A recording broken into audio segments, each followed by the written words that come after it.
In a world that constantly demands leadership, integrity, and compassion, women are rising, not only to lead, but to nurture the next generation of leaders.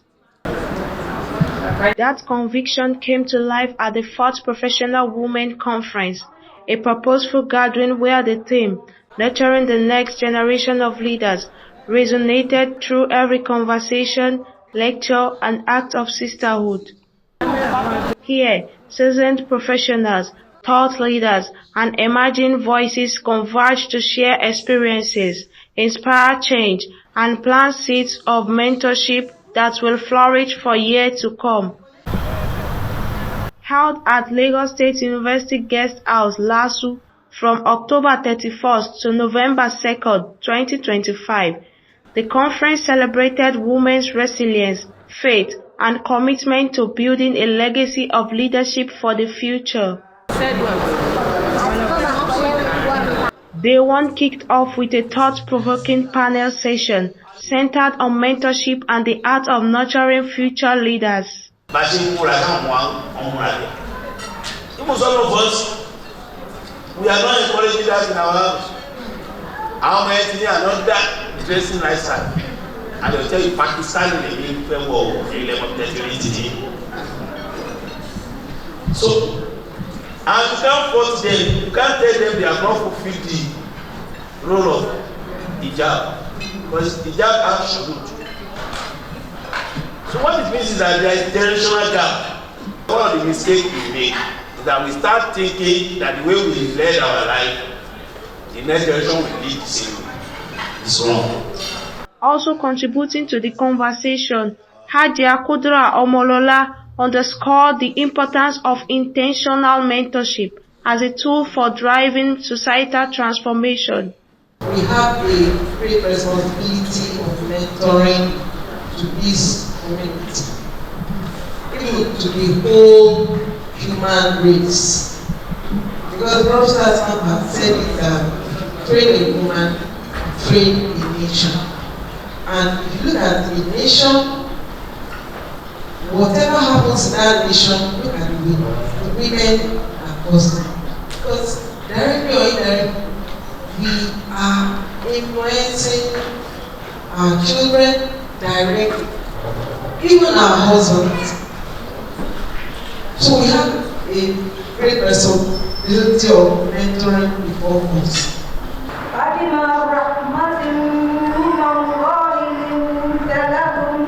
Day 2 opened with a soulful Quran recitation, setting a reflective tone for another impactful day of dialogue, learning, and connection. Among the distinguished guests were Hajia Jelilat Abdulhamid, Professor Khadija Idowu, and Hajia Mansoura Tijani, all of whom brought wisdom and inspiration to the gathering.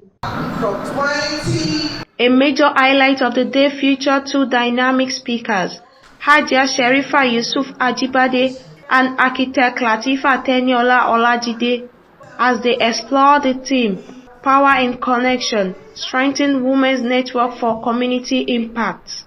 There are so many groups today, and they don't really have the membership that will give them what they do. But because there are some NGOs that are just actually NGOs, non-governmental individuals. But you think they are such a big NGO. Why? Because they are collaborating. And collaborating their strength comes. Whether they are Muslim organizations or non-Muslim organizations. They are collaborating. They are gaining strength in their unity. They are networking and they are growing. But if we refuse to collaborate with ourselves and in the community, you know what I'm saying? There will be fitna on us and great corruption. We must realize that women liberation, women advocacy and all that is actually something that stems from Islam, and we must not see it as a Western thing. Our Western shape, but they don't have guidance of Islam.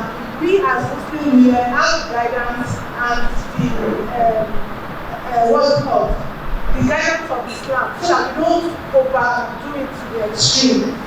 So communally, as women, when we come together, we are able to achieve a lot. And we see that during the time of the Prophet Sallallahu Alaihi Wasallam, when we see the women, or the time they went to meet the Prophet, we want to have time for education.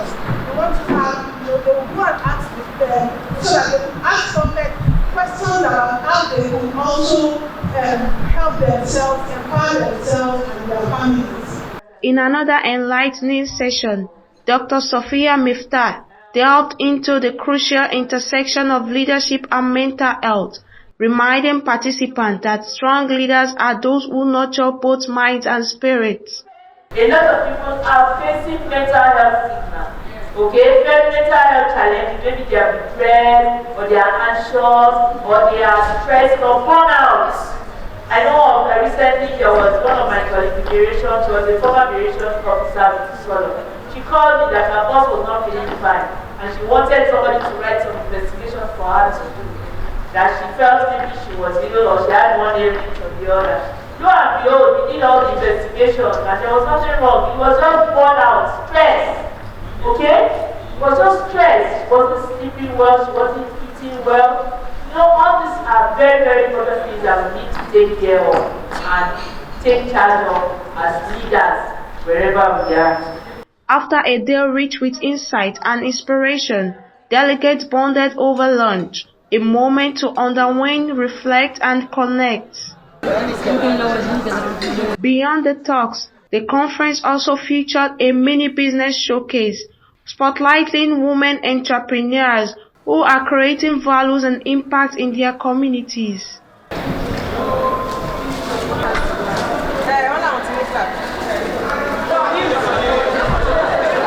Al-Muminat has been in existence, as we know, for 3 decades now. They are celebrating their 30 years.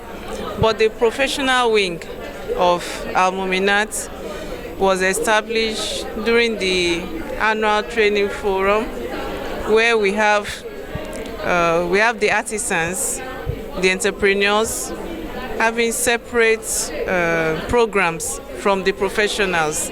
So it was during the ATF, the annual training program that is held annually by Al-Muminat, that the professionals decided that we also want to have a camp for ourselves, that we can, apart from religious issues, we want to discuss issues that relate with us as professionals, that relates with us in our place of work.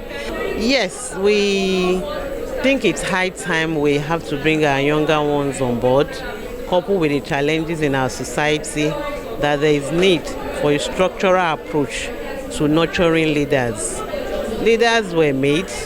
Most times leaders were not born, but at times leaders were made. So we think it's high time we will come together as mothers who have grown-up children, who are mentors, who are leaders in different parastatals we find ourselves and in different organizations. At that time we have to come together to teach ourselves, to learn more on how to nurture future leaders. This conference is like a course. It's as if you are going through a course. First year, second year, third year, fourth year.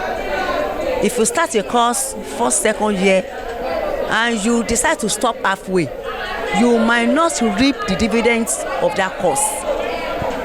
So my first advice is that once you are here this year, it might be your first time, it might be your second year, you might have been coming. I want women who are here for this particular conference to try and make sure that they follow up on what has been taught. From heartfelt reflections to enthusiastic testimonials, participants described the conference as a life-changing experience that reignited their passion for service and leadership. The previous year, that's last year, we had a bit into mentorship, and we looked at unleashing women potentials through education, entrepreneurship, and leadership. where we found out that women are nation builders. Just like Professor Ram has rightly said that if you train a woman, you train a nation. If you train one person, just train. If you train a man, you train just one person. So building from that team, since we want to build a nation, we had to build on what we had last year, which is unleashing women potentials. And we've learned, unlearned, and relearned then enough. Okay, let's move forward. That is raising the next generation of leaders. From powerful panel session to health talks, business showcases, and spiritual session, the 4th Professional Women Conference was a beautiful reflection of leadership rooted in faith, excellence, and community development. Early in the morning of the 3rd day, which marked the end of the conference, participants returned to their various destinations, fully ready to take the message home and impact their community for good.